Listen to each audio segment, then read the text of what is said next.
आता पाहणार आहोत मोठ्या बातम्या। उद्धव ठाकरेंची सामनातील मुलाखत 19 आणि 20 जुलैला प्रसिद्ध होणार। राज ठाकरेंसोबतच्या युतीवर उद्धव ठाकरे काय बोलणार याकडे लक्ष, हिंदीच्या मुद्द्यावर तसंच ऑपरेशन सिंदूरवर काय बोलणार याकडेही लक्ष। युगेंद्र पवारांकडून शशिकांत शिंदेंचं अभिनंदन, प्रदेशाध्यक्षपदी नावाची घोषणा होण्याआधीच युगेंद्र पवार यांनी ट्विट करत दिल्या शुभेच्छा। मुस्लिम समाजाला आज शिक्षणाची खूप आवश्यकता, मशिदीत जायचंय, त्यांनी जावं, 100 वेळा नमाज पढावा, मात्र इंग्लिश गणित विज्ञान आलं नाही तर कसं करणार। विदर्भ मुस्लिम फोरम आणि अल इब्राहिम एज्युकेशन सोसायटीच्या कार्यक्रमात गडकरींचं वक्तव्य। भाजपमध्ये महिला बचत गटांचं इन्कमिंग सुरू, भाजपकडून महिला सक्षमीकरणाच्या माध्यमातून पक्ष विस्ताराची नवी खेळी।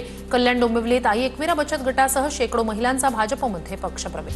पंतप्रधान पीक विमा योजनेची अंतिम मुदत 31 जुलैपर्यंत। सीएससी केंद्रावर विमा अर्ज भरण्यासाठी प्रति शेतकरी 40 रुपये शुल्क, शेतकऱ्यांना विमा हप्त्याव्यतिरिक्त इतर शुल्क न देण्याचं आवाहन।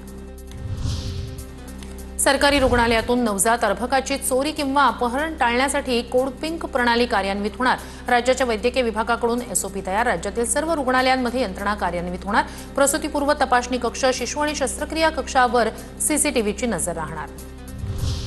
नवजात अर्भकाची चोरी झाल्यास शुश्रूषा गृहाची नोंदणी रद्द होणार। नवजात अर्भकाची चोरी किंवा तस्करीला आळा घालण्यासाठी राज्य सरकारनं उचलली कठोर पावलं।